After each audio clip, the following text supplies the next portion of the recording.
vemos las dudas y si no pasamos ya directamente a lo que sería la clase de hoy.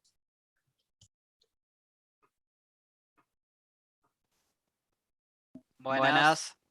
¿Qué tal, Manuel? Hola, profe, ¿cómo anda? ¿Qué tal? ¿Qué pasó ayer? Desastre, River.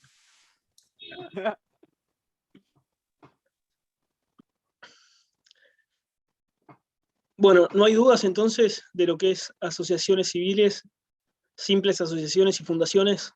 ¿Se entendió todo? Hagan aunque sea que sí con la cabeza, así no me siento tan gil, ¿sí? Como acto de caridad. Piensen que con muy poco me hacen sentir bien, ¿sí? Aunque sea por empatía. Bueno, vamos a ver, además lo voy a tener en cuenta el día del examen final, oral, ¿sí? De la misma manera que va a haber gente a la que no le voy a conocer la cara, y entonces voy a inferir que no estuvo presente en clase. ¿Todo bien, gente? Vamos a ver hoy, ya dejando de lado Todo lo que es bien. personas jurídicas, ¿sí? Romy no está. Que lo damos por terminado, Sí, estoy dado amigo. que entendieron todo. Y bueno, entonces Vamos a ver contestá, amigo. objeto de la relación ¿No? jurídica. Ay, qué ¿Sí? putito querés que te conteste. El tema no es para nada complicado. Dentro de lo que es esta segunda mitad de la materia o esta segunda parte del año, es Esta bastante Victoria Victorín me hace acordar bajable a a tierra, así que Selenator, no van a tener la inconveniente para streamer. entenderlo. De todas formas, lo de siempre. Cualquier duda me frenan y me preguntan. Tiene un aire, no, tampoco me parece. Un aire, un El Igual. aire. tema es básicamente así. El objeto de las relaciones jurídicas, ¿sí? El objeto de las relaciones jurídicas son las cosas, los bienes o las conductas humanas. Les repito, el objeto de la relación jurídica son las cosas, los bienes o las conductas humanas. ¿Qué significa esto? ¿Qué puede ser objeto de una relación jurídica? Solamente eso, las cosas, los bienes o las conductas humanas.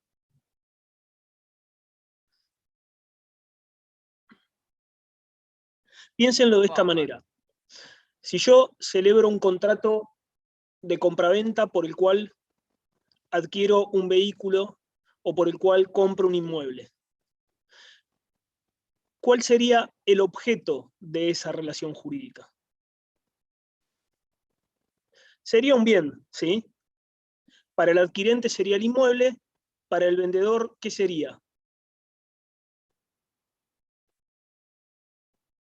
El dinero que obtiene a cambio de la venta del inmueble o de la venta del vehículo. Ok, Ulises, no hay problema. Cuando puedas solucionar el inconveniente con la cámara, si te podés conectar, bárbaro. Igual en general siempre estás conectado. Así que con eso no te hagas problema. No, es que tengo que conseguir ¿Se un cable, entiende boludo. el Pues ejemplo se que me vimos rompe el cable y recién? me toma trabajo. Si yo contrato en cambio a un albañil o a un pintor para hacer una refacción en la casa o para pintar A un el pintor a exterior ver de la si te casa, pinta estar conmigo. el objeto ¿por qué está dado? Por un lado, por una conducta humana, ¿sí?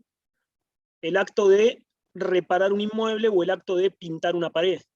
Pero también el objeto está dado por un bien, que es el dinero que seguramente percibe la persona que realiza la conducta a cambio. ¿Se entiende? Entonces, siempre el objeto de las relaciones jurídicas van a ser cosas, bienes o conductas humanas. En algunos casos solamente bienes, en algunos casos solamente conductas humanas. Con relación a las conductas humanas, porque nos vamos a enfocar principalmente en los bienes, ¿sí?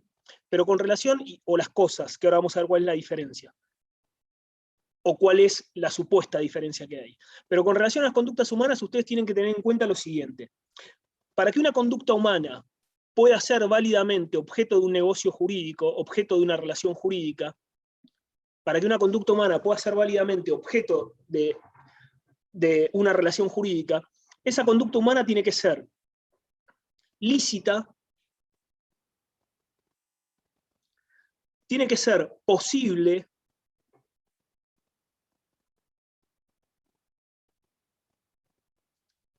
y tiene que ser acorde a la moral y las buenas costumbres.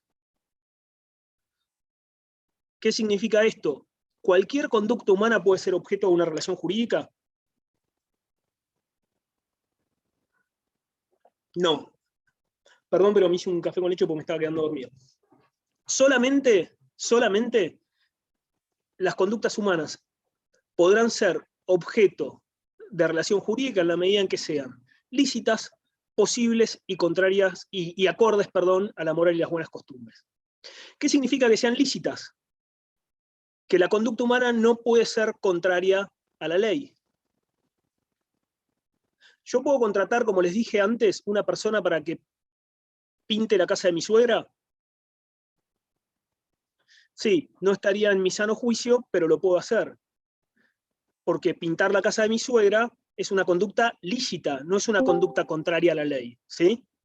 Ahora, ¿podría ser objeto de la relación jurídica una conducta humana que no consiste en pintar la casa de mi suegra, sino en matarla? ¿Puedo contratar un sicario para que asesine a mi suegra? ¿Podríamos decir que válidamente puede ser objeto de una relación jurídica contratar a una persona para que asesine a otra? No, porque esa conducta humana es ilícita, es contraria a la ley, ¿sí?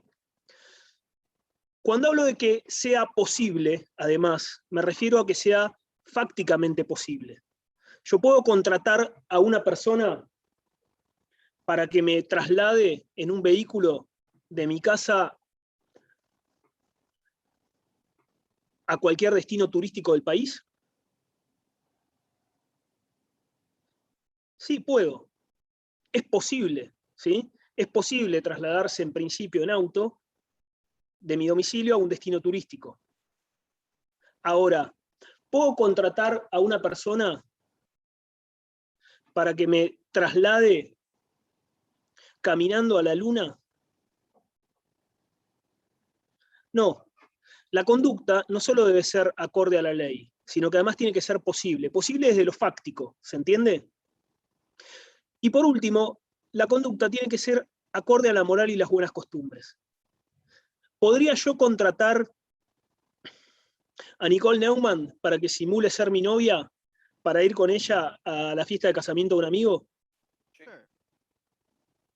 Ustedes me van a decir, bueno, pero hemos visto en algún programa de Chimentos muy jurídico que se dijo que determinado personaje en realidad se hacía pasar por novia de otro, pero en realidad no eran novios y le pagaba una suma de dinero a cambio. Sí, a ver, que ocurra, no quiere decir que sea válido.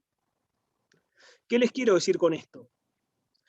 Si la conducta consiste en pintar una pared, que es una conducta lícita, posible y acorde a la moral y las buenas costumbres, ese objeto va a ser válido.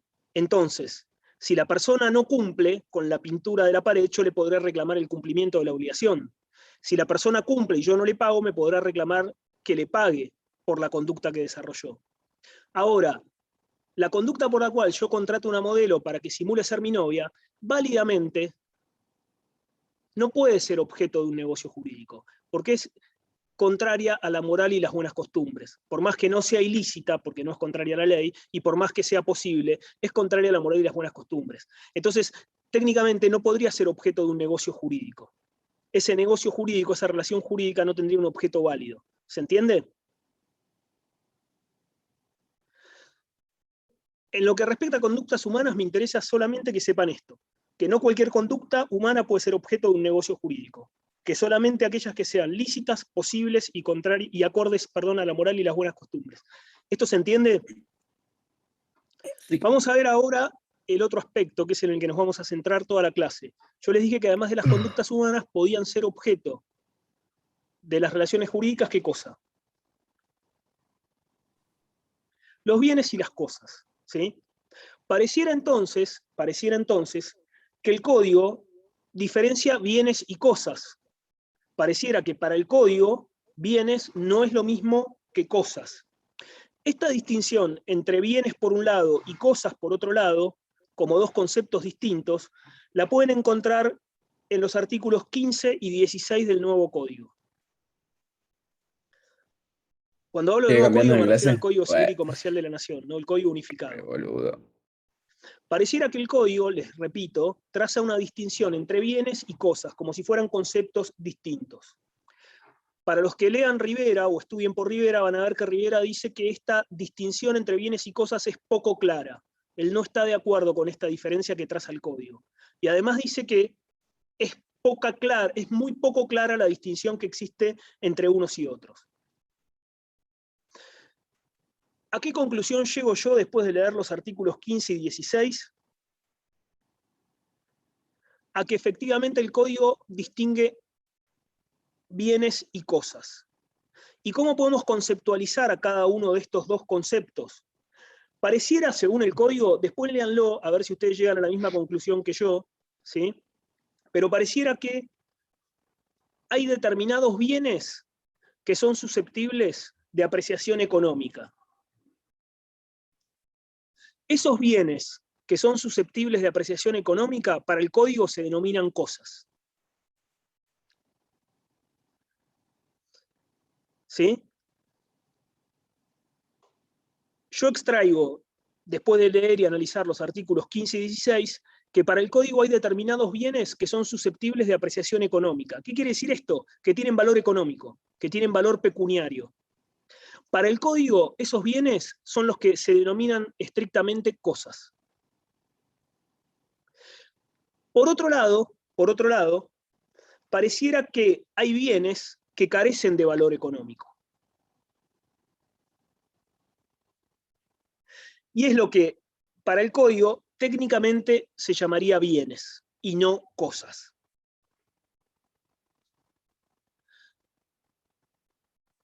¿Con qué se asocian estos bienes que no son susceptibles de valor económico, que no son susceptibles de apreciación pecuniaria? Se relacionan con los derechos sobre el propio cuerpo humano y los derechos que tienen las comunidades indígenas. Les repito, estos bienes que no son susceptibles de apreciación económica y que por lo tanto no se denominarían cosas sino bienes, están vinculados con los derechos sobre el propio cuerpo humano y los derechos de las comunidades indígenas. Fíjense después al respecto, lean artículos 17 y 18 del Código. Creo que no. Para que se entienda, no estoy diciendo que la distinción sea correcta, sino que estoy diciendo lo que uno trata de interpretar a partir de los artículos del Código. Por un lado, pareciera que hay bienes que tienen valor económico. Esos se denominan técnicamente cosas. Por otro lado, bienes que no tienen valor económico, que son los que propiamente se llamarían solo bienes, y que estarían relacionados con los derechos sobre el cuerpo humano y los derechos de las comunidades indígenas. ¿Qué es lo que dice Rivera? Que esta distinción no solo no es clara, sino que a criterio de él tampoco es acertada. Rivera critica esta diferencia, porque dice que importa sobre todo la segunda categoría, la de bienes que no tienen valor económico, no la de cosas, pero dice que implica confundir bienes con derechos. Lo que sostiene Rivera es que cuando se habla de los derechos de las comunidades indígenas o de los derechos que existen sobre el propio cuerpo humano, son derechos, no son bienes. Y que entonces referirse a estos derechos como bienes no susceptibles de apreciación económica es un error. E importa confundir bienes con derechos. ¿Se entiende la idea? Si ustedes van al viejo código y a cómo dábamos la materia hasta antes del año 2015, esta distinción entre bienes y cosas como conceptos distintos no existía. No la explicábamos porque no existía, porque nos referíamos indistintamente a bienes y cosas como si fueran sinónimos. ¿Se entiende?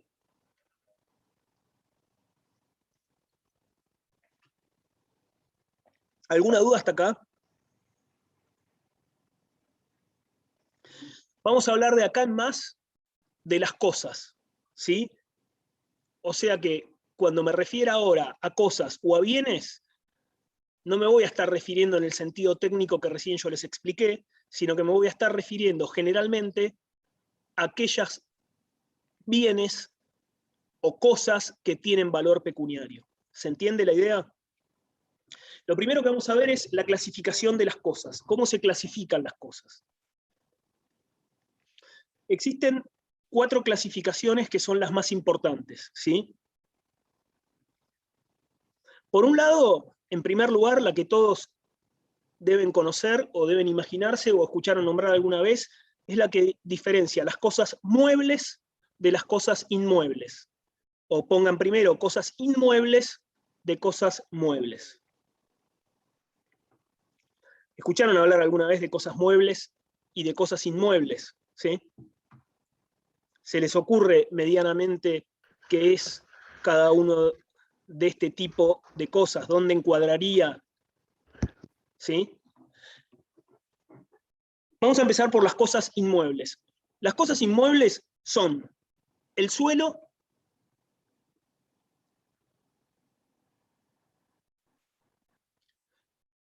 las cosas que están incorporadas orgánicamente al suelo,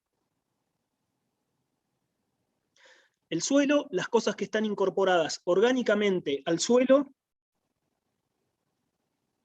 las cosas que se encuentran debajo del suelo,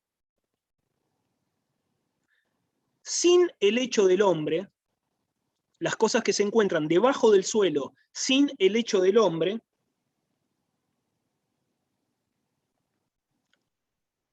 y por último, las cosas que están adheridas físicamente al suelo. Les repito, son cosas inmuebles. El suelo, las cosas que están incorporadas orgánicamente al suelo, las cosas que se encuentran debajo del suelo sin el hecho del hombre, es decir, están debajo del suelo pero en las que el hombre no tuvo intervención, y por último, las cosas que están adheridas físicamente al suelo. ¿Cuál es la característica de estas cosas inmuebles? Que en general son cosas registrables. ¿Qué significa registrables? Que se registran. Que existe un registro en el cual se las hace constar. ¿Cuál es el ejemplo tradicional de una cosa inmueble? Una casa. Cuando yo compro una casa, estoy comprando el suelo, ¿correcto?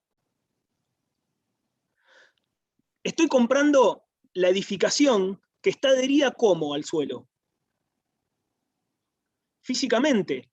Si tiene un jardín y tiene árboles, a nadie se le ocurriría que no estoy comprando también los árboles.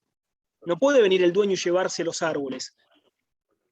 No hablo de macetas, no hablo de plantas en macetas, hablo de árboles, porque están ¿cómo?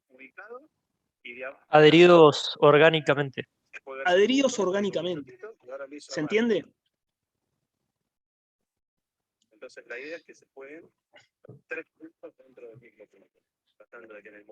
Las piedras que están 2 metros bajo tierra en el jardín de la casa, ¿son muebles o inmuebles? Inmuebles. Inmuebles, porque se encuentran por debajo del suelo. El cadáver de mi suegra, que enterré hace 6 años porque no me la bancaba más, ¿qué es? Y creo que es mueble porque está hecho por el hombre. Primero los voy a matar, porque parece que no vimos la primera mitad. ¿Cómo? Sí. No, yo no dije que la maté. No dije que la maté. Se cayó en la pileta. No, se cayó en la pileta y yo en el afán de tratar de sacarla, la hundí sin darme cuenta. Yo lo que dije es que la enterré, nada más. Eso es lo que dije. No dije que yo le hice nada. Soy incapaz de hacerle nada, ni lo volvería a hacer. Pero no importa el hecho, si es un crimen o si fue un accidente, o si fue un beneficio para la humanidad. Dejemos de lado eso. ¿Escalera? Yo les pregunté qué es. Y Lucas cayó en la trampa. Es un bien, es un bien. Ni siquiera es un bien. ¿Se acuerdan lo que vimos con relación al cuerpo en la primera mitad? No era una cosa. El cuerpo humano no es una cosa.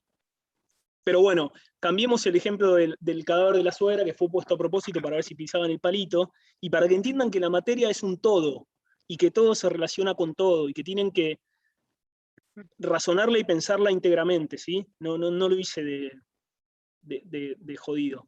Pero bueno, cambiemos el ejemplo. ¿Qué ocurre con un tesoro que se encuentra enterrado 2 metros bajo tierra en el fondo del inmueble? ¿Es una cosa inmueble o mueble? Es una cosa mueble, porque si bien está debajo del suelo, para que sea inmueble tiene que encontrarse debajo del suelo sin la intervención del hombre, sin el hecho del hombre. ¿Se entiende? Entonces, el suelo, las cosas adheridas físicamente, las cosas incorporadas orgánicamente y las que están debajo del suelo sin la intervención del hombre son por regla cosas inmuebles. Y la característica es que las cosas inmuebles en general se registran. ¿Sí?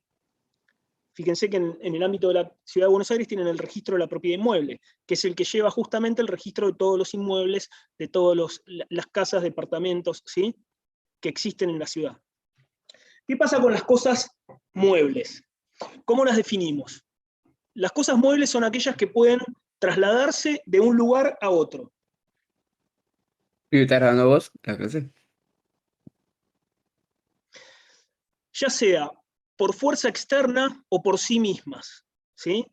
Las cosas muebles son las que pueden trasladarse de un lugar a otro, ya sea por fuerza externa o por sí mismas.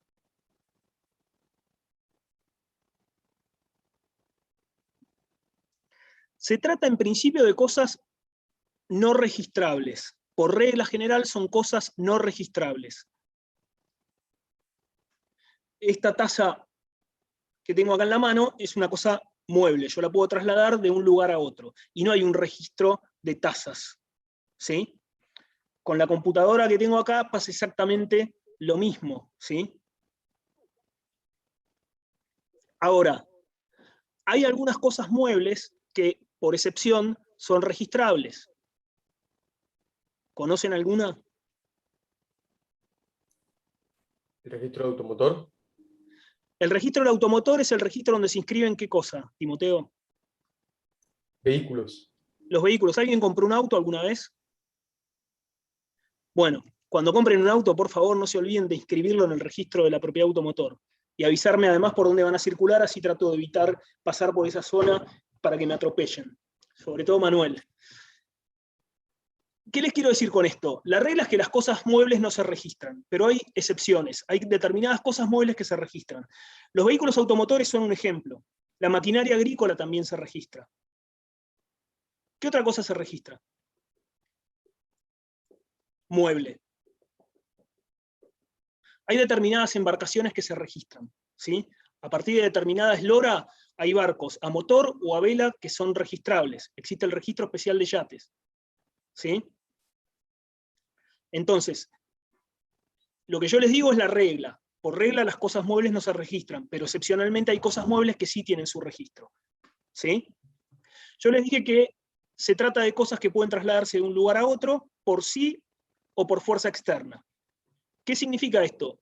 Existen dos tipos de cosas muebles que entran en esta categoría. Dentro de las cosas muebles podemos decir que hay una subclasificación.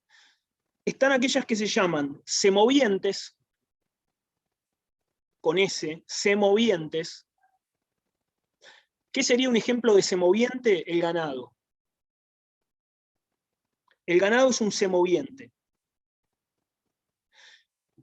Y así como están los semovientes, dentro de las cosas muebles, están los locomóviles. Así como suena todo junto, locomóviles.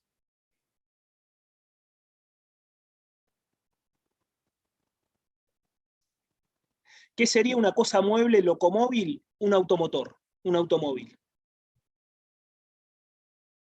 Entonces, sepan que dentro de las cosas muebles, las que pueden trasladarse de un lugar a otro, existe una subclasificación. Semovientes, como por ejemplo sería el ganado, ¿sí?, los animales, y locomóviles, como sería por ejemplo un automotor. ¿Se entiende hasta acá? Vamos ahora a las tres clasificaciones siguientes. Yo les dije que había 4 clasificaciones que me importaban. Estas quizás no las escucharon hablar o no las escucharon mencionar antes. Distinguimos en segundo lugar las cosas fungibles de las cosas no fungibles.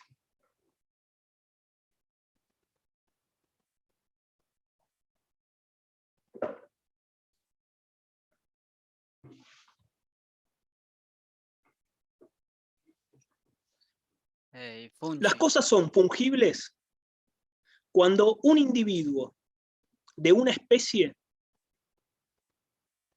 equivale a otro de la misma especie.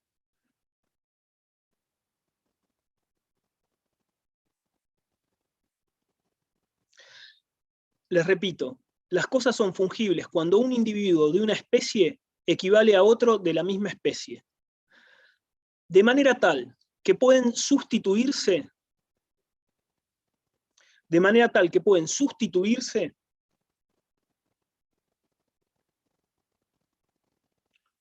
en igual calidad y cantidad.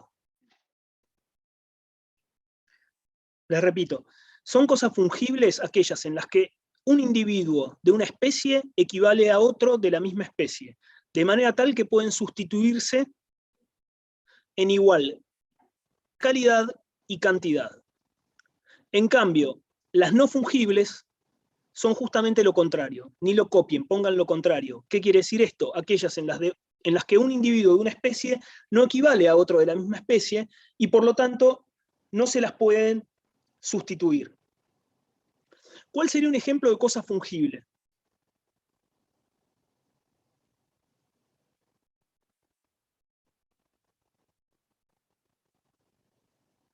El vino es un ejemplo de cosa fungible.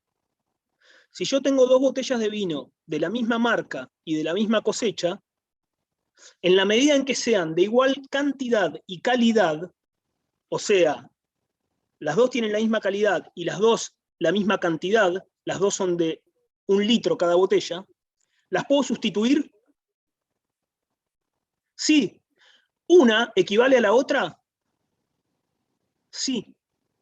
Entonces, si un individuo de la especie yo lo puedo sustituir por otro de la misma especie, siempre y cuando sea en igual calidad y cantidad, estoy ante una cosa fungible. ¿Qué ocurre con los granos de trigo? Exactamente lo mismo. ¿El trigo es una cosa fungible? Sí. Una tonelada de trigo de igual calidad y cantidad es exactamente igual o equivale a una tonelada de trigo de la misma calidad y cantidad. De forma tal que para mí es lo mismo la tonelada de trigo que está en el silo bolsa que la tonelada de trigo que está arriba del camión. ¿Se entiende el concepto? Ahora yo les pregunto, ¿un caballo sangre pura de carrera es una cosa fungible?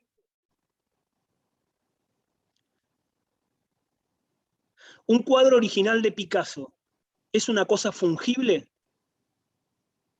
No, porque seguramente el caballo sangre pura de carrera que yo tengo no sea equivalente a otro, tenga características distintas, quizás sea mejor, quizás sea peor, quizás rinda más en carreras cortas, quizás rinda más en carreras largas, quizás rinda mejor en San Isidro, donde el piso de la pista es de césped, quizás rinda mejor en el hipódromo de Palermo, donde el piso es de algo que se llama grava, que es una mezcla de arcilla con arena. ¿Un cuadro de Picasso es fungible? ¿Lo puedo cambiar por otro cuadro de Picasso? No. Seguramente no va a tener el mismo tamaño, seguramente no va a tener el mismo valor, seguramente no va a corresponder a la misma época. Entonces, el kit de la cuestión entre cosas fungibles y no fungibles pasa, como lo dice la palabra, por la fungibilidad. ¿Qué quiere decir fungibilidad? La posibilidad de sustituir uno por otro. Siempre y cuando se trate de la misma especie, ¿sí? Yo no puedo aplicar al concepto de cosas fungibles un velero con un crucero a motor. Es que son cosas distintas directamente, no corresponden a la misma, ¿qué? A la misma especie, ni son comparables, no entran en esta categoría. ¿Se entiende? ¿Qué querías preguntar vos, Felipe?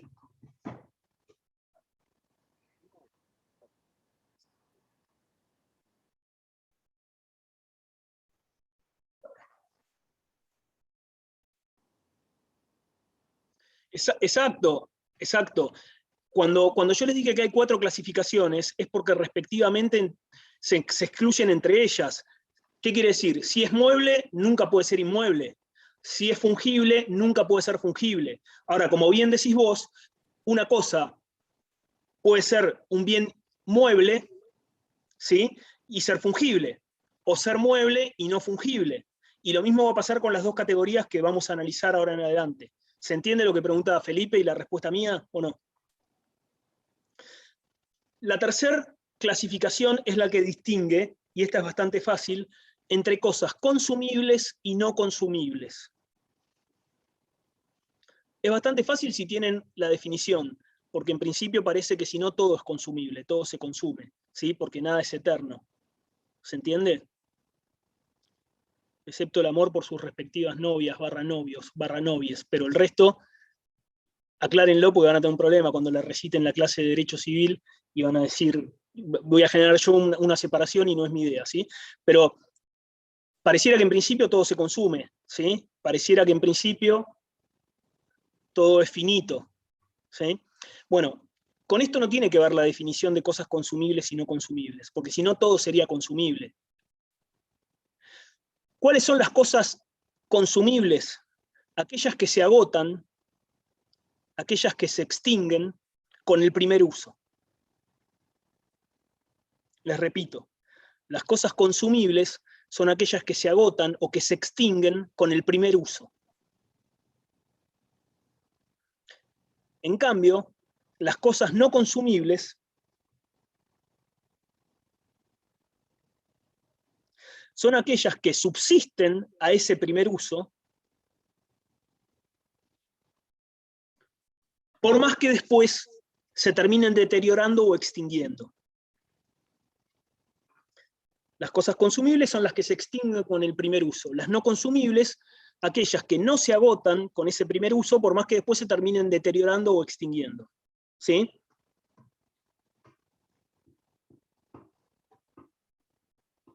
Un par de zapatillas, en principio, ¿qué les parece que es? Una cosa no consumible, no se extingue con el primer uso. ¿Sí? Ahora, una bengala, de esas que habitualmente se utilizan en los naufragios, ¿sí? Ya sea la que es fluorescente de humo o la que tira un paracaídas que va cayendo, ¿qué les parece que es? Consumible. Consumible. La bengala, una vez que la abrí y concluyó el tiempo en el que está emitiendo la señal, se agotó. Ojo entonces que consumibles o no consumibles no tiene que ver con que sean eternas, por decirlo de alguna manera, sino que tiene que ver con que se extingan o no con el primer uso. ¿Sí? ¿Está clara esta definición? Y lo último, en materia de clasificación, también tenemos que distinguir cosas divisibles y cosas no divisibles.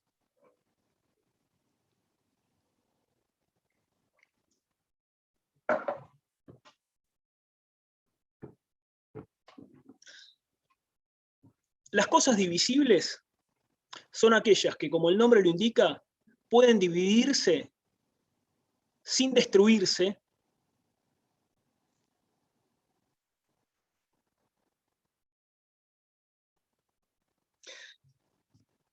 mientras que las cosas indivisibles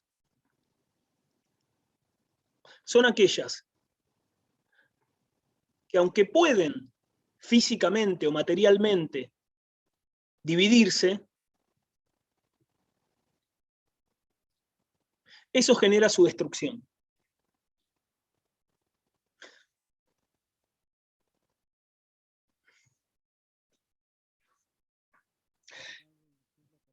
¿Qué significa esto?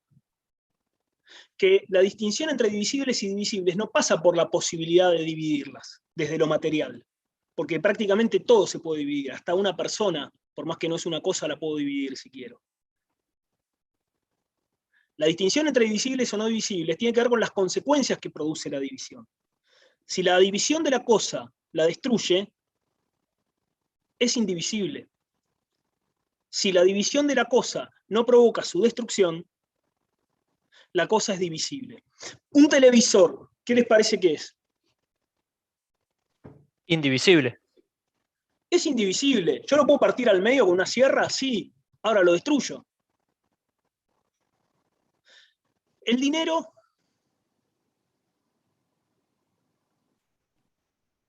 Si yo un billete de 100... Indivisible.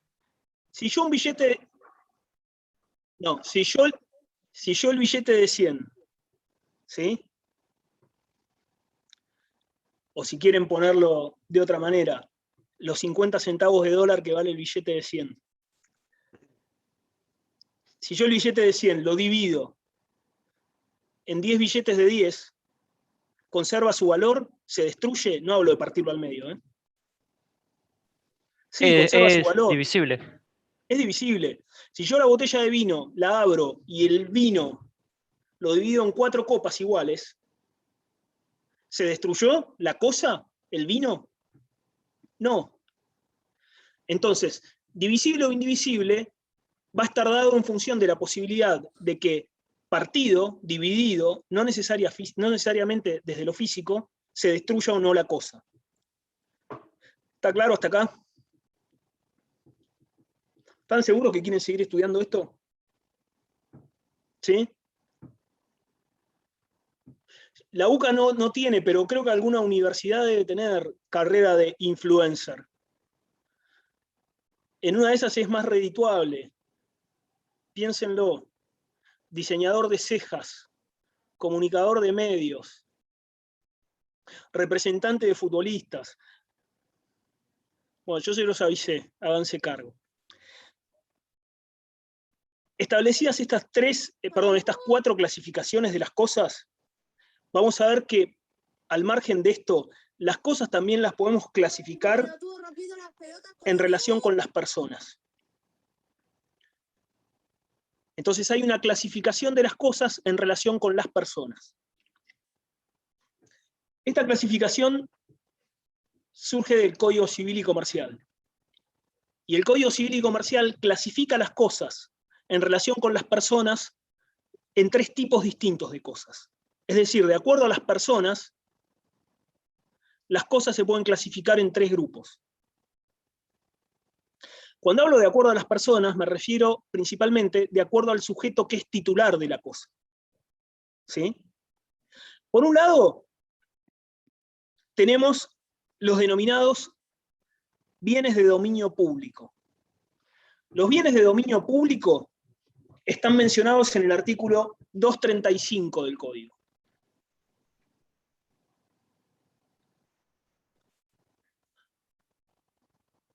Los bienes de dominio público son bienes inmuebles o muebles, bienes inmuebles o muebles de propiedad del Estado Nacional, de las provincias o de los municipios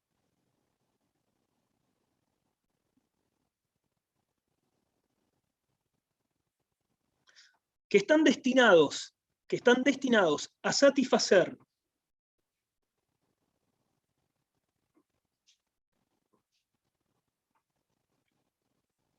una finalidad de utilidad pública,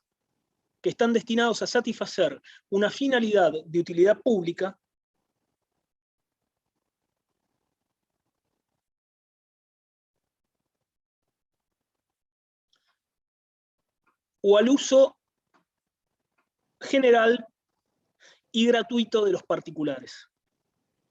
Les repito, los bienes de dominio público previstos en el artículo 235 del Código son bienes muebles o inmuebles del Estado Nacional, de las provincias o de los municipios que están destinados a una finalidad de utilidad pública o al uso general y gratuito de los particulares. ¿Cuáles son, por ejemplo, bienes de dominio público? El mar territorial. Otro típico ejemplo de bienes de dominio público son las islas, siempre y cuando no pertenezcan a los particulares. ¿Por qué les hago esta aclaración? ¿Todo bien? Porque hay islas que con anterioridad a la sanción del primer Código Civil de la época de Vélez Arfiel ya pertenecían a particulares. ¿Y se acuerdan que la ley cómo se aplica? Bueno, quiero que no nos escucháis. ¿Retroactivamente o hacia futuro en principio? A futuro. Y si bien se puede aplicar retroactivamente cuando la ley lo prevé, esto es siempre y cuando no se afecten derechos adquiridos. Entonces, cuando entró en vigencia el Código Civil, había islas que ya pertenecían a particulares. Y obviamente, por más que el Código Civil ya preveía que las islas eran de dominio público del Estado, no podía revocar el dominio que tenían los anteriores titulares. Por eso van a ver que, por ejemplo, el Club Náutico San Isidro es titular de una isla, es propietario de una isla, porque es propietario con anterioridad a la entrada en vigencia del Código Civil. Lo importante para saber si estoy en presencia de un bien de dominio público son dos cuestiones. Por un lado, tiene que ser un bien móvil y un inmueble que pertenezca al Estado Nacional, a las provincias o a los municipios. Y por otro lado, no cualquier bien, sino un bien que esté afectado a una finalidad de utilidad pública, ¿sí? O que esté destinado al uso general y gratuito de los particulares. Como ejemplo, siempre quédense con esos dos, el mar territorial o las islas que no pertenezcan a los particulares. En segundo lugar, al margen de los bienes de dominio público, están los bienes de dominio privado del Estado. Fíjense cómo se llaman, bienes de dominio privado del Estado.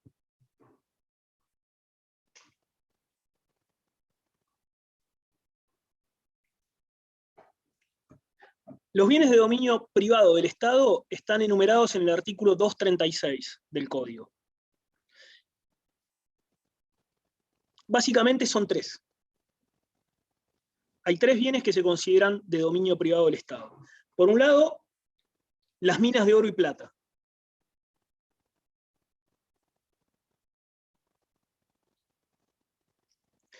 Por otro lado, los bienes inmuebles que carecen de dueño.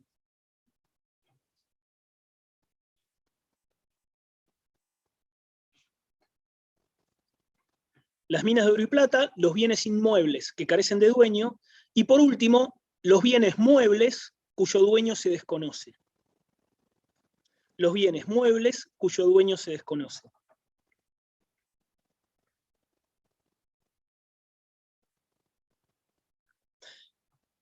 Ahí voy. Fíjense que las minas de oro y plata, ¿sí?,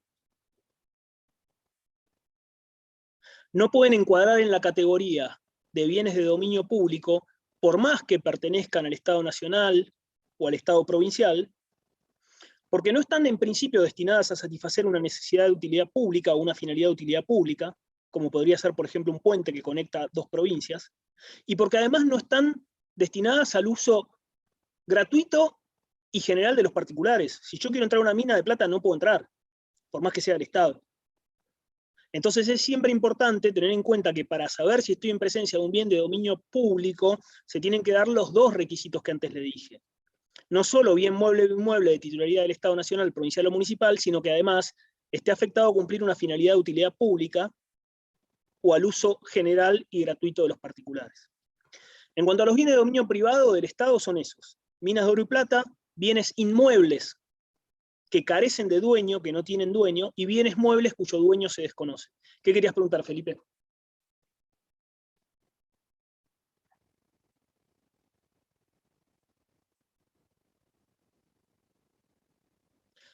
La posesión vale título respecto de los bienes muebles, siempre y cuando hay que ver el modo de adquisición del bien mueble. Siempre y cuando no se trate de un bien. ¿Qué? ¿Cómo sigue? Bueno, ¿sí? Pero puede ocurrir que exista un bien mueble cuyo dueño se desconoce, ¿sí?, y que nadie reclama. En ese supuesto estaríamos en presencia de ¿qué? De un bien de dominio privado del Estado. Y repasá después la máxima esa, porque yo ahora no recuerdo, es propia de derechos reales, pero yo no recuerdo si no incluye, en materia de bienes muebles, la posesión vale título siempre y cuando no se trate de un bien robado ni perdido. Repasalo, ahora no lo tengo presente. Después lo veo. ¿Cuál es la última clasificación? Vimos que hay bienes de dominio público, vimos que hay bienes de dominio privado del Estado, y por último están los bienes de los particulares. Y esto es lo más fácil de todo, a ello se refiere el artículo 238. ¿Cuáles son los bienes de los particulares? Los que no encuadran en ninguna de las otras dos categorías. ¿Qué quiere decir esto? Que se los define por defecto. Si no son bienes de dominio público y no son bienes de dominio privado del Estado, indefectiblemente se va a tratar de un bien de los particulares.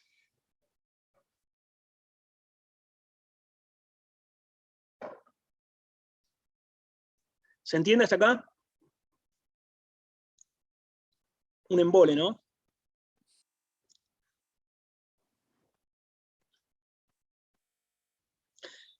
¿Ya veo? Vamos a hablar ahora del patrimonio, ¿sí? Algo de patrimonio ya vimos. Me imagino que los que no cursaron con nosotros también habrán visto. El patrimonio, ¿dónde encuadraba de lo que vimos en la primera mitad del año? ¿Qué era el patrimonio? ¿Se acuerdan? Los sujetos tenían capacidad, domicilio, nombre, No, ni idea. estado. Dentro de los atributos. El patrimonio era un atributo de la personalidad, era un atributo de las personas. ¿Sí? Entonces, si vamos a empezar por definir el patrimonio, arranquemos por lo que ya sabemos o deberíamos saber, que es que el patrimonio es un atributo de las personas. Piensen que, a diferencia, por ejemplo, del Estado civil, el patrimonio es un atributo que es común a ¿qué tipo de personas? Jurídicas y humanas. Exacto. El patrimonio es un atributo común a las personas humanas y a las personas jurídicas. No todos los atributos son comunes. El Estado civil es propio de las personas humanas, ¿sí? Las personas jurídicas no son casadas, solteras, viudas, divorciadas, ¿sí? En cambio, el patrimonio es común a ambos tipos de personas. Tanto las personas físicas como las personas jurídicas tienen al patrimonio como atributo. Independientemente de que el patrimonio es efectivamente un atributo, si lo tenemos que definir, van a ver que la mayoría de los autores dicen que el patrimonio es el conjunto de bienes que tiene una persona jurídica o física. O si quieren, en vez de física, para hablar con los términos del nuevo código, humana. ¿Sí? Van a ver entonces que la mayoría de los autores definen al patrimonio como el conjunto de bienes que tienen las personas físicas o humanas y las personas jurídicas. Aunque, más que hablar de conjunto de bienes, algunos autores dicen que el patrimonio está dado por los derechos que existen sobre esos bienes.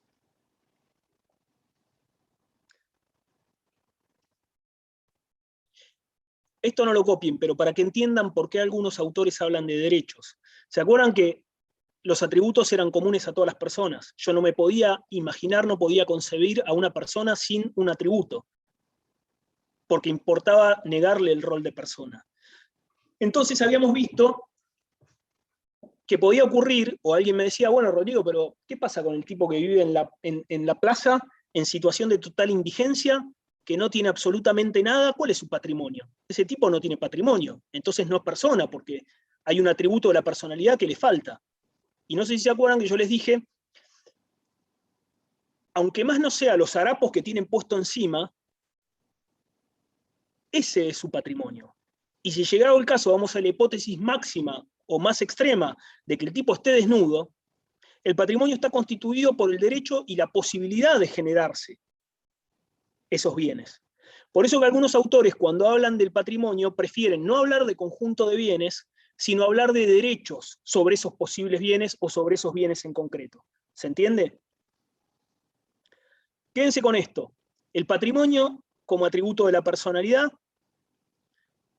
definido como conjunto de bienes de las personas físicas o jurídicas o como derechos sobre esos bienes. Punto a tener en cuenta. El pasivo, es decir, las deudas, no forman parte del patrimonio. El patrimonio se integra únicamente con activos. El pasivo grava el patrimonio, pero no es el patrimonio. Grava con B corta, no con B larga. Les repito, el pasivo, las deudas no integran el patrimonio, lo gravan, pero no forman parte del patrimonio. El patrimonio se integra únicamente con los activos.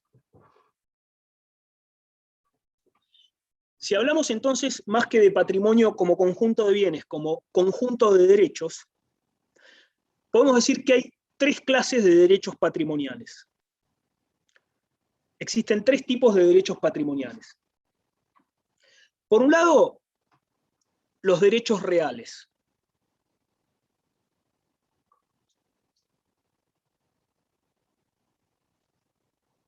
Por otro lado, los derechos personales o crediticios.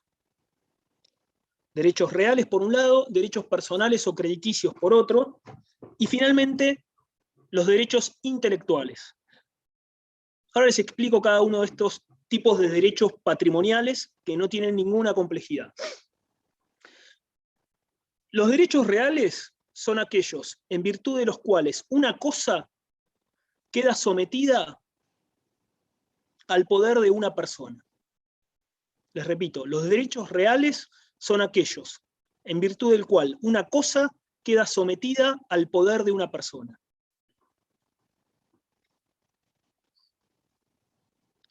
Ya van a ver cuando vean la materia de derechos reales, si no se cansan antes, que un derecho real es el dominio. El dominio que tengo yo, por ejemplo, sobre mi casa, o el dominio que tengo sobre mi inmueble, sobre mi automóvil. ¿Sí? Esos derechos son reales porque importan la posibilidad de la persona de someter la cosa a su poder. Fíjense que no es un derecho entre dos sujetos, sino que es un derecho que vincula al sujeto con la cosa y en donde el sujeto ejerce poder o somete a la cosa a su poder. Entonces todos los derechos de dominio, ¿sí? El dominio que yo tengo sobre un inmueble, el dominio que tengo sobre un vehículo, son derechos reales. Siempre la característica es que se trata de derechos en virtud de los cuales la persona somete una cosa a su poder. Los derechos personales o creditorios son más sencillos de definir todavía porque suponen la existencia de una relación jurídica. Los derechos personales o creditorios suponen la existencia de una relación jurídica entre acreedor y deudor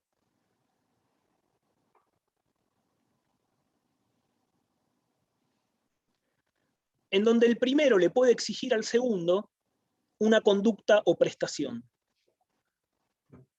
Les repito, los derechos personales o creditorios suponen una relación jurídica entre acreedor y deudor, en donde el primero, el acreedor, le puede exigir al segundo, al deudor, una determinada conducta o prestación. Fíjense que si yo, por ejemplo, le presto plata a Lucas, ¿sí?, para que me la devuelva, el derecho que yo tengo con respecto de él no es un derecho real, porque no importa el poder mío de someter una cosa, sino que es una relación entre dos sujetos derivada de un vínculo creditorio, en donde uno reviste el carácter de acreedor, yo, y el otro el carácter de deudor, Lucas, y en donde uno, el acreedor, puede exigir del otro el cumplimiento de una conducta o de una prestación, en este caso el pago de la deuda. ¿Se entiende? Y por último, los derechos intelectuales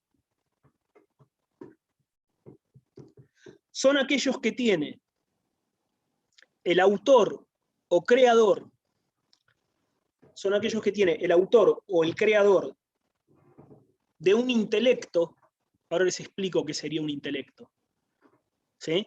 Pero los derechos intelectuales son aquellos que tiene el autor o el creador de un intelecto a partir del cual puede obtener una ganancia o un beneficio económico. Derechos intelectuales como aquellos que tiene el creador o el autor de un intelecto a partir del cual puede obtener una ganancia o un beneficio económico. ¿Qué sería un intelecto? Una obra literaria, un desarrollo de software, una obra musical, ¿sí?, una película. Esos son los derechos intelectuales. No involucran el sometimiento de una cosa al poder de la persona, ni tampoco una relación crediticia entre dos o más personas, sino que nacen de una creación intelectual. ¿Se entiende esto?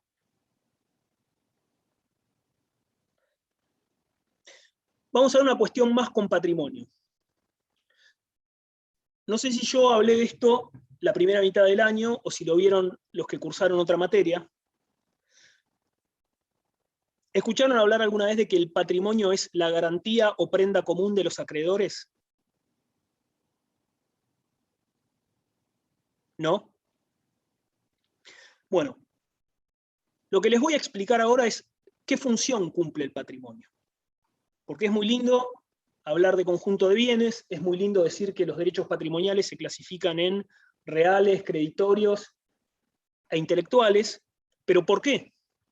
¿Cuál es la trascendencia? ¿Cuál es la función que cumple el patrimonio? La importancia del patrimonio tiene que ver con este concepto, con la idea de que el patrimonio del deudor es la prenda o garantía común de los acreedores. Les repito, el patrimonio del deudor es la prenda o garantía común de los acreedores. ¿Qué significa que el patrimonio del deudor es la prenda o garantía común de los acreedores? Que estos últimos van a satisfacer su crédito ¿con qué? ¿De qué se van a cobrar? ¿De dónde se van a cobrar? Del patrimonio del deudor. Cuando decimos que el patrimonio del deudor es la garantía o prenda común de los acreedores, estamos diciendo que los acreedores van a satisfacer su crédito sobre el patrimonio del deudor. Fíjense lo que pasaba en la antigüedad, y esto les va a quedar grabado y van a entender por qué. Frente al incumplimiento del deudor, el acreedor podía agredir, podía ejecutar directamente a la persona del deudor. ¿Cómo era esto? El acreedor podía matarlo. El acreedor podía aplicarle castigos corporales. El acreedor podía esclavizarlo y privarlo de la libertad. Hoy todo esto en nuestro derecho es inconcebible. Hoy no se concibe que el acreedor, para cobrar su crédito, lo puede hacer sobre la persona del deudor.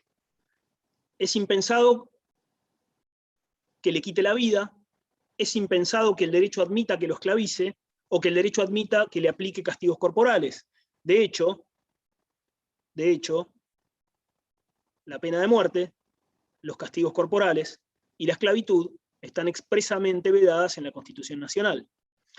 Entonces, el acreedor, ¿cómo ejecuta su crédito? ¿Cómo lo satisface?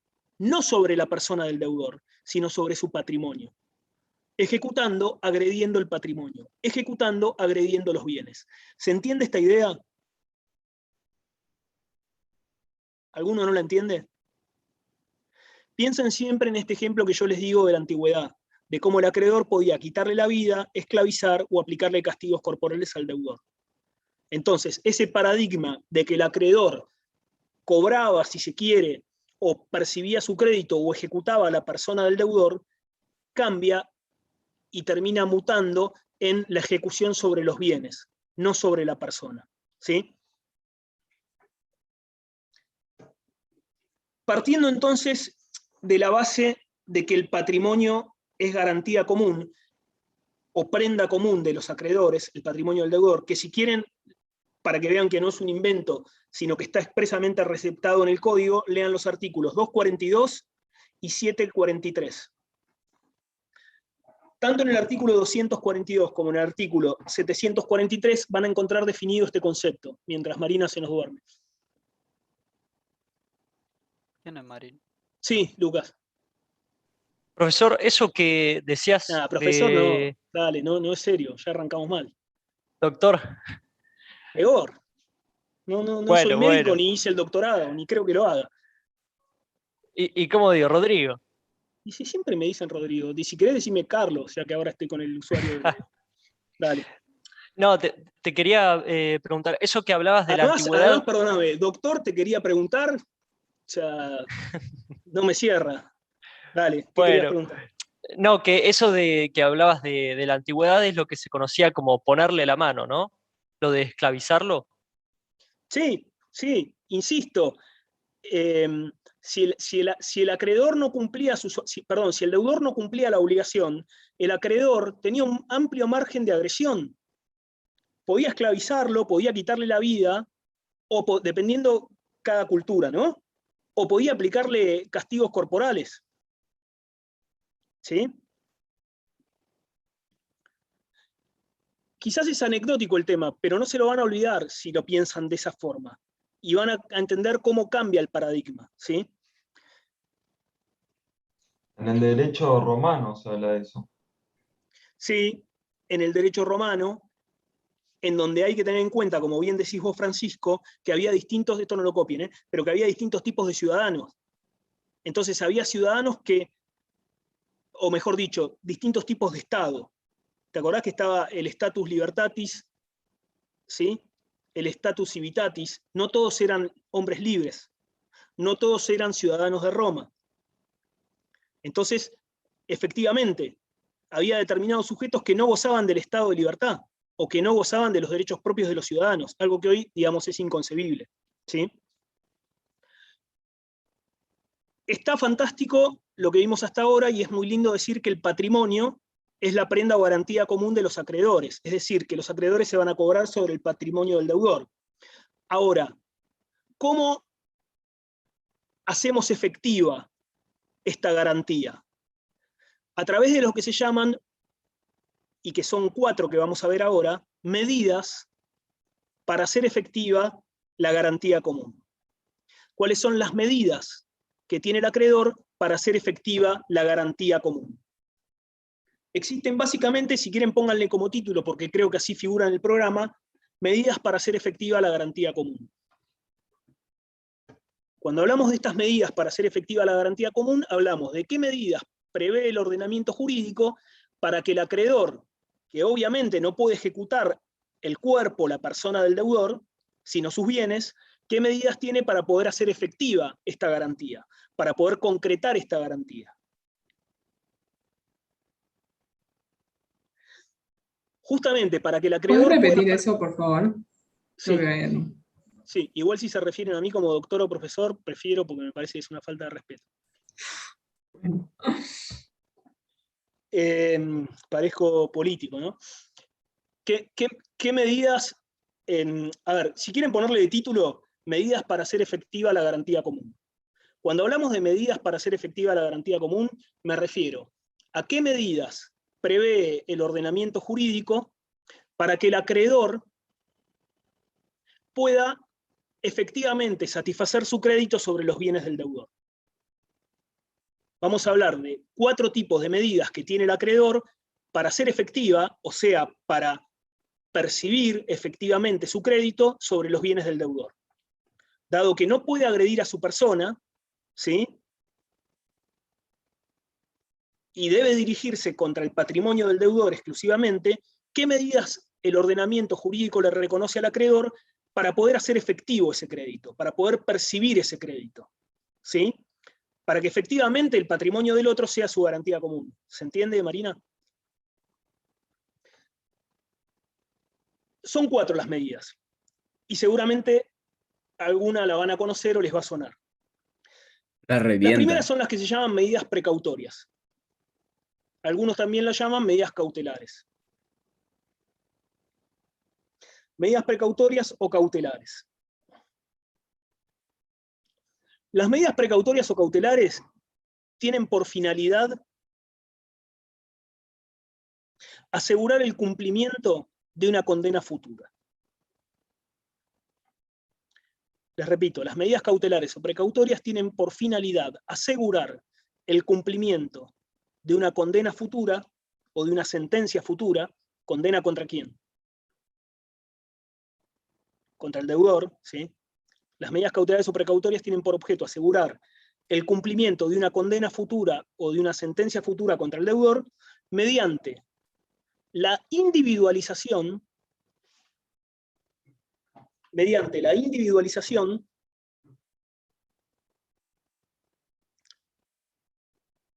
y en algunos casos la inmovilización, mediante la individualización y en algunos casos la inmovilización de ciertos bienes del deudor. Les repito, medidas cautelares o precautorias tienen por objeto garantizar el cumplimiento de una futura condena contra el deudor, a través de la individualización y en algunos casos la inmovilización de los bienes del deudor. Primero, ¿cuál es la finalidad? que mientras tramita el proceso judicial en el cual se reconozca el crédito del acreedor y se condene al deudor, mientras tramita eso, los bienes del deudor queden o bien inmovilizados, es decir, que no se pueda desprender de sus bienes, o cuanto menos individualizados, ¿sí? Para evitar que después esa condena no se convierta en un cuadro muy lindo para colgar en la pared, sino que se pueda hacer efectiva, sino que se pueda ejecutar. ¿Sí? ¿Escucharon hablar alguna vez del embargo? El embargo, que contrariamente a lo que muchos creen, no impide vender, es una medida que permite individualizar un bien del deudor. Si yo trago embargo, consta en el registro, supongamos que trago embargo sobre un inmueble, va a constar en el registro que yo trabé un embargo ordenado en X juicio. ¿Eso le va a permitir al deudor disponer de ese bien y venderlo? Sí, lo va a poder hacer. Solo que el que lo compre va a saber que hay un embargo y va a tener que afrontar el día de mañana el embargo. El embargo es una medida que individualiza bienes y que advierte a los posibles adquirentes que ese inmueble o ese bien del deudor está embargado y que si lo compran el día de mañana van a tener que responder por el embargo.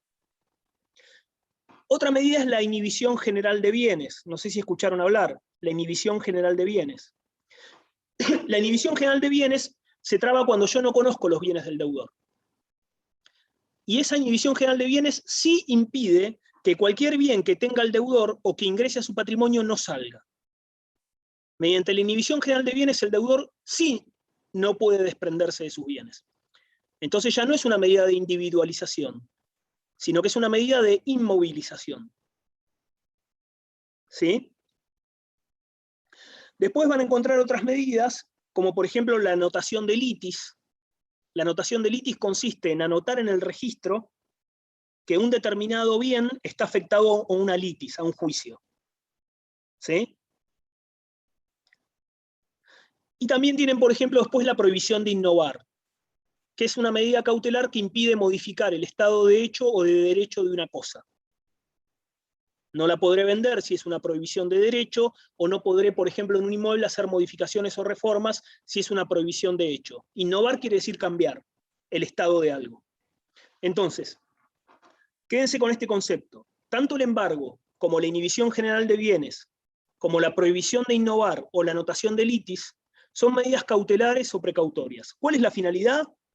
Que el día de mañana la sentencia condenatoria que se dicte se pueda hacer efectiva, no sea un mero papelito. ¿Cómo se hace esto? Mediante medidas que individualizan los bienes del deudor para identificarlos, o incluso en algunos casos los inmovilizan, impiden que el deudor se desprenda. ¿Vamos hasta acá? En segundo lugar, al margen de las medidas cautelares o precautorias, están las medidas ejecutivas.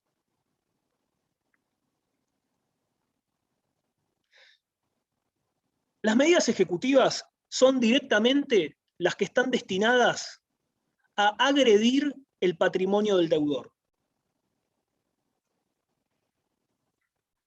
¿Cómo? A través de su ejecución forzada. Les repito, las medidas ejecutivas son aquellas que están directamente destinadas a agredir el patrimonio del deudor mediante su ejecución forzada. ¿Qué ocurre con las medidas ejecutivas? En general, es cuando ya está reconocido el derecho del acreedor. Entonces ahora hay que hacer efectivo el cobro. ¿Cómo lo hago si no puedo agredir a la persona? Agrediendo el patrimonio. ¿Cómo agredo el patrimonio? Mediante la ejecución forzada. ¿Qué sería la ejecución forzada del patrimonio del deudor concretamente? La venta en subasta judicial. La venta en subasta judicial es una medida ejecutiva. Ya no me interesa acá asegurar que una futura condena se cumpla, sino que ahora lo que me interesa es concretamente ejecutar, percibir. ¿Cómo lo hago? Agrediendo el patrimonio. ¿Cómo agredo el patrimonio? A través de la ejecución forzada, compulsiva. Como el deudor no se aviene a vender lo que tiene, por ejemplo, para pagarme, la ejecución es forzada, la venta es forzada. El remate judicial, la subasta, es una venta forzada. No es el deudor el que vende para pagar la deuda. Es el juez el que dispone el remate, obligándolo a vender. El juez es el que saca el inmueble a la venta, para que con el producido, el dinero que se obtiene, se cancelen las obligaciones. ¿Se entiende esto o no se entiende? ¿Seguro? La tercera medida, que está directamente vinculada con la que vimos recién, es lo que se llama las medidas de ejecución colectivas. No son ahora simples medidas de ejecución o ejecutivas, sino son medidas de ejecución colectiva. Las medidas de ejecución colectiva son las que se realizan cuando hay estado de insolvencia por parte del deudor.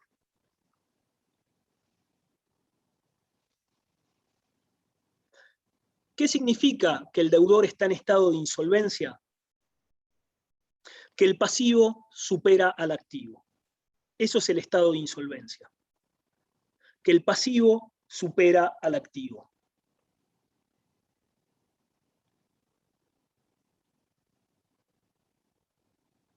¿Y por qué se llama de medidas de ejecución colectiva? Porque en un único proceso, se van a ejecutar todos los bienes del deudor para satisfacer el crédito de los acreedores. Tengan en cuenta que como hay insolvencia y como el pasivo es mayor que el activo, obviamente el patrimonio no va a alcanzar para cubrir todos los créditos.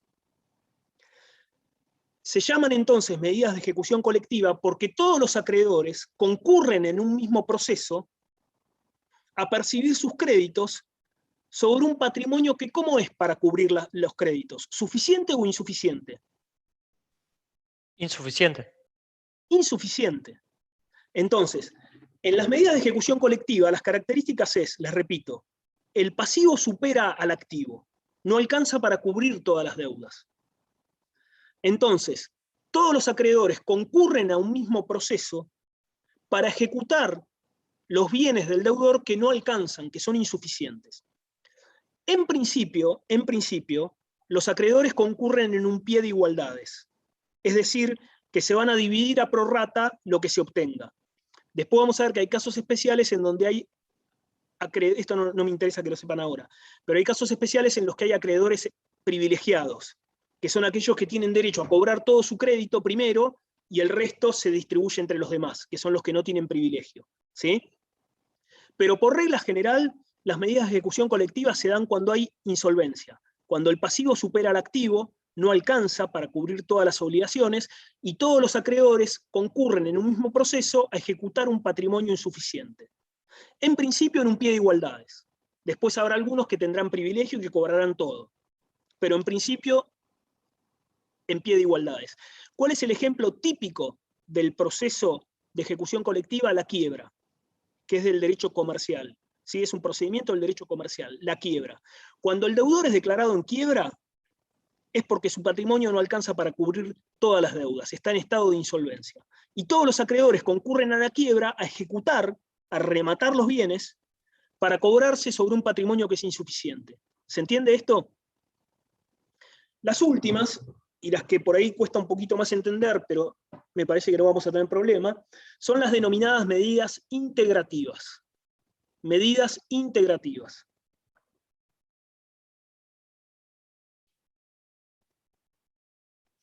Las medidas integrativas, fíjense que viene del término integrar, ¿sí?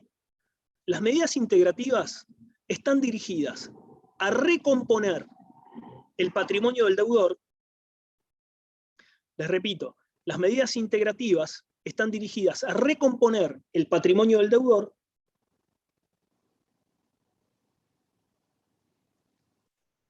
cuando éste se insolventa o se desapodera de sus bienes, con el fin de evitar su ejecución. Las medidas integrativas están destinadas a recomponer el patrimonio del deudor cuando éste se insolventa o se desapodera de sus bienes para evitar que se lo ejecute. ¿Qué ocurre en estos casos? El deudor, frente a las acciones de los acreedores, se desapodera de sus bienes, se insolventa, se desprende de su patrimonio, para evitar ser ejecutado. Las medidas integrativas buscan recomponer, es decir, aquellos bienes que salieron fraudulentamente del patrimonio del deudor, que vuelvan al patrimonio del deudor, ¿para qué? Para poder ejecutarlos. ¿Cuáles serían los ejemplos de esto, de las medidas integrativas, que lo vamos a ver más adelante, casi a fin de año? La acción de simulación, la acción de fraude y la acción subrogatoria, entre otras. Les repito, acción de simulación, acción de fraude y acción subrogatoria. Les pongo un ejemplo para que lo entiendan. ¿Cómo es la última, perdón? Subrogatoria. Subrogatoria. Les pongo un ejemplo con acción de fraude y simulación que son distintas, pero que tienen alguna similitud. Supónganse que Francisco es mi deudor, ¿sí? Y como advierte que yo voy a ejecutarlo y a cobrarlo, se desapodera. ¿Cómo se desapodera? Transmitiendo fraudulentamente sus bienes a Lucas. Acción de fraude. O simuladamente hace de cuenta que le transmite los bienes a Lucas y registralmente se los transmite, pero en realidad los conserva a él. No hubo compraventa. Yo como acreedor, viendo que Francisco se desapoderó y que no tengo a quién cobrarle, puedo ejercer estas acciones integrativas, que tienen por objeto recomponer el patrimonio de Francisco. Es decir, que los bienes de Francisco que salieron simulada o fraudulentamente y fueron a parar a Lucas, se reincorporen al patrimonio de Francisco para que yo pueda cobrarme de ahí. ¿Se entiende? La acción subrogatoria, en cambio, subrogatoria, es cuando cuando el acreedor se subroga en los derechos del deudor. ¿Qué quiere decir? Cuando el acreedor ejerce los derechos del deudor frente a la pasividad del deudor.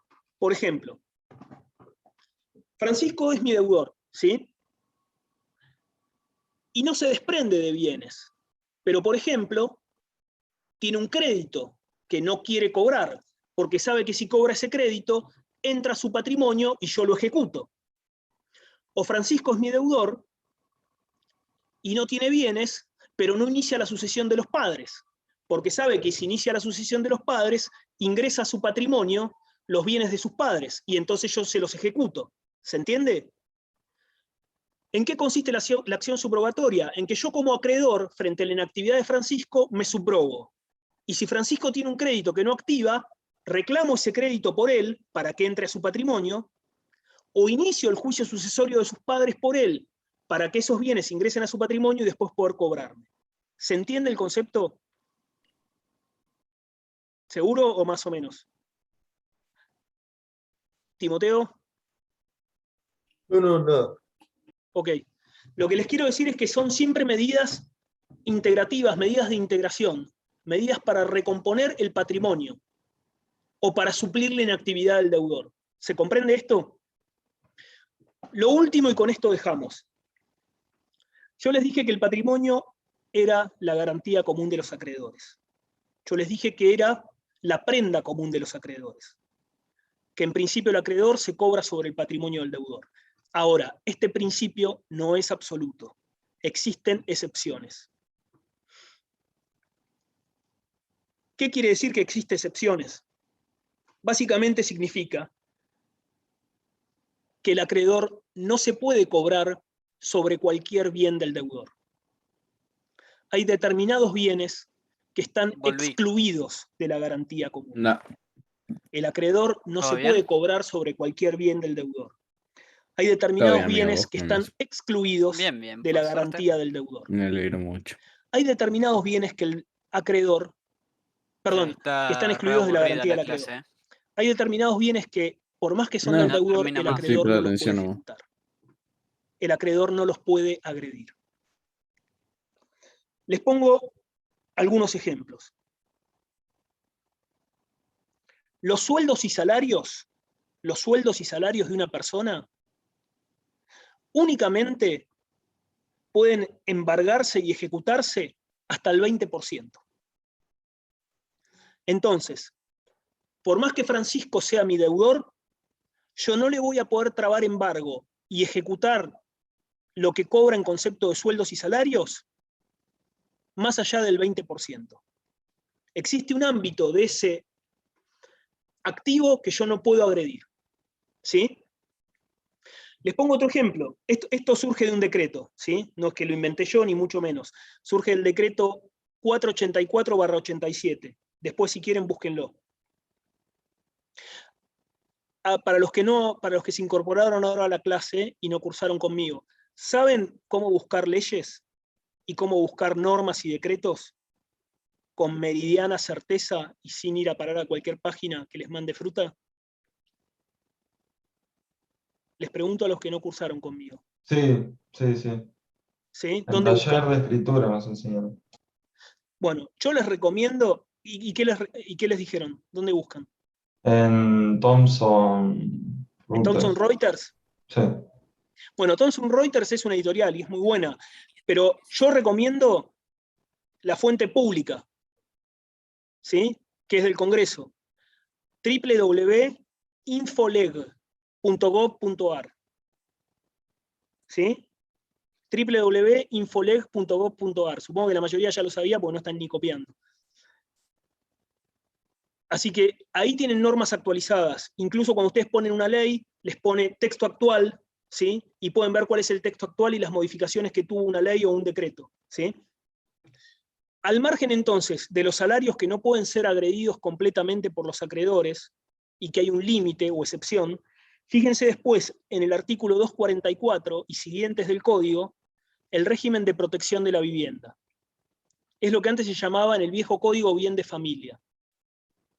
La vivienda del deudor, si está afectada a este régimen de protección, no puede ser ejecutada en determinados casos. Si yo tengo un crédito contra Francisco y el inmueble de Francisco está sometido a este régimen de protección de la vivienda que prevé el artículo 244 y siguientes del Código, ojo que no la voy a poder ejecutar. En general, después existen casos en los que sí. Si mi crédito es anterior a que él afectó la vivienda al régimen, lo voy a poder ejecutar igual. Si yo soy el consorcio y mi crédito es por expensas, lo voy a poder ejecutar igual. Pero en muchos casos no voy a poder ejecutar un inmueble que esté sujeto al régimen de protección de la vivienda. Ahí tienen otra excepción a la regla de que el patrimonio del deudor es garantía común de los acreedores, porque en este caso podría no serla. ¿Sí? Y por último, como ejemplos... ¿sí? ¿Qué es el régimen de protección? ¿No escucharon hablar nunca del bien de familia? Bueno, anteriormente la ley y ahora el código lo incorpora. Antes estaba previsto por ley y ahora directamente está incluido en el código. Lean artículo 244 en adelante. Establecen un sistema de protección de la vivienda del deudor, donde viven las personas, ¿sí? Que tiene que tener determinadas características. No puede ser un campo de 10.000 hectáreas, ¿sí? Y además tienen que habitar, ¿sí? Se trata de un sistema previsto para proteger la vivienda personal del deudor. Si vos tenés un inmueble y lo afectás a este régimen de protección, ¿sí? Las deudas que contraes de ahí en adelante no te las pueden ejecutar sobre ese inmueble. Ese inmueble queda como marginado del poder de agresión del acreedor, ¿sí? ¿Se entiende, Francisco? Sí, gracias. Sin embargo, hay determinados créditos a los que el régimen de protección de vivienda no les importa. Por ejemplo, el consorcio. El consorcio, por la deuda de expensas, te puede ejecutar igual, porque si no, todos someteríamos el inmueble al régimen de protección y nadie pagaría expensas y el edificio sería un desastre. ¿Se entiende? Más allá del supuesto de la protección de la vivienda y de la posibilidad de embargar y ejecutar salarios solamente hasta el 20%, existen otros casos en donde hay excepción al principio de garantía común, en donde el acreedor no puede ejecutar. Léanlos después tranquilos, ahora vemos 1 o 2, pero están previstos en el artículo 744 del Código Civil. Perdón, ¿qué artículos? 744. Fíjense que el artículo mismo les dice, el título del artículo dice, bienes excluidos de la garantía común. Es decir, que el propio artículo dice, miren, ¿Cuál Si artículo? bien el principio es que el deudor responde con sus bienes, hay determinados bienes que el acreedor no los puede ejecutar, que están excluidos de la garantía común. Hoy nos llevó Por por ejemplo, todos los, dice por ropas y todo muebles de uso el código, indispensable del literalmente. deudor y su cónyuge. Entonces yo no podría ejecutarle el pantalón de jean, ni el cepillo de dientes, ¿sí? Instrumentos necesarios para el ejercicio de una profesión. Yo no podría al médico subastarle el estetoscopio, o al dentista subastarle el torno y el sillón de trabajo. ¿Se entiende? Sepulcros afectados a su destino. No puedo salir a rematar la bóveda del deudor con los cadáveres adentro. Bienes afectados a cualquier religión. No podría subastar un crucifijo. ¿Se entiende? Existen determinados bienes que por razones religiosas, porque hacen a la profesión misma del deudor y son indispensables, o porque son básicos, que yo no puedo rematar. ¿Sí? Y por último, fíjense después en el artículo 243, que tampoco se pueden ejecutar los bienes que están sometidos a la prestación de un servicio público. Los bienes que están sometidos a la prestación de un servicio público no se pueden ejecutar. Entonces, si me atropella un colectivo, yo podré trabar embargo sobre las cuentas de la compañía aseguradora, sobre las cuentas de la empresa de colectivo, pero no le voy a poder sacar a subasta el colectivo. ¿Se entiende? Porque es un bien afectado a la prestación de un servicio.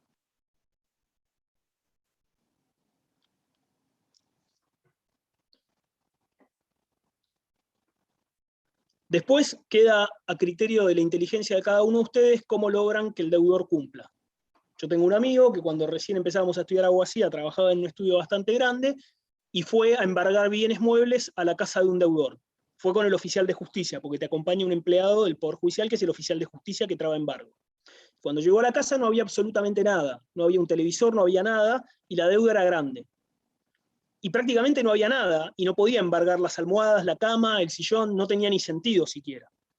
Hasta que de repente apareció un caniche toy. Y mi amigo no tuvo mejor idea que decirle al oficial de justicia, embargamos el caniche toy. Y me llevo el caniche toy.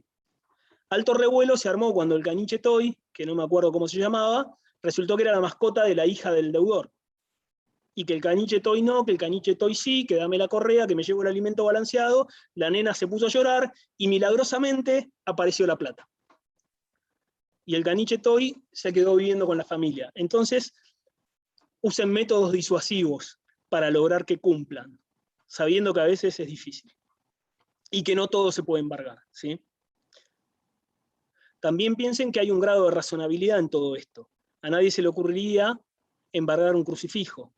Ahora, si resulta que el deudor es un vivo, que agarró todo el dinero que tenía, compró oro y lo fundió para hacer un crucifijo, que pesa 5,5 kilos y que vale $2 millones, ningún juez en su sano juicio va a decir que eso hace a la religión y ningún juez va a impedir que se subaste. ¿Se comprende la idea? Todo siempre pasa por un plano de razonabilidad en esto. Pero sepan que hay bienes que están fuera del poder de agresión de los acreedores, por más que el principio es que el deudor responde con todos sus bienes, hay excepciones. Con esto terminamos la clase. ¿Tienen alguna duda? ¿Hay algo que no hayan entendido? ¿Se durmieron? ¿Se aburrieron? ¿Alguna sugerencia? ¿A alguien le resulta pesada las clases? ¿Tiene ganas de asesinarme? ¿Quieren que no venga más? ¿Me quieren reemplazar por una profesora rubia de ojos claros de 1,80 m y 25 años? No te creo, Manuel. Yo tengo una pregunta. Sí. No me quedó muy claro el tema bastante antes, pero que recién lo estaba pensando, de las cosas adheridas físicamente al suelo, en los bienes inmuebles. O sea, ¿hasta qué Sí. punto está algo físicamente adherido al suelo? Ok, una casa es entendible, pero quizá no sé, una casa las que se pueden sacar y volver a poner, no sé, esas que son para terremotos, por ejemplo. Un ¿Hasta inmueble cuánto está adherida al prefabricado, suelo? un inmueble prefabricado, decís Claro, vos. Bueno, claro, por ahora ejemplo. te contesto. Antes que nada, los que tengan otra clase o quieran irse, no hay problema, no se sientan obligados. Directamente se desconectan y nos vemos. Ahora van a tener 3 clases con Carranza. pero nos veremos dentro de 3 clases, 2 semanas más o menos. Es interesante lo que vos decís, porque hasta qué grado llega la accesión física, ¿sí? Me parece que volvemos a lo mismo, todo trasunta un plano de razonabilidad de la cuestión, ¿sí? Si yo compré un inmueble, Y ¿sí? 45. Con destino a 45. vivienda, ¿sí? Y está descripto en el contrato, ¿sí? Las características del inmueble, por más que sea una casa prefabricada que se puede levantar con una grúa y sacar o desarmar, me parece que todos entenderíamos en nuestro sano juicio que se trata de una cosa que formó parte de la compraventa y que se trata de una cosa inmueble por accesión física, ¿sí? Porque la regla es que cuando uno compra un inmueble de estas características, está comprando no solamente el terreno, sino la casa, ¿sí? Distinto es si lo que vos estás adquiriendo es un establecimiento agropecuario u otra cosa. De todas formas, conviene en este tipo de situaciones ser lo más detallado posible a la hora de describir el objeto de la compraventa en este caso, ya sea en el boleto de compraventa o ya sea posteriormente en la escritura, ¿sí? La escritura pública. Si vos me preguntás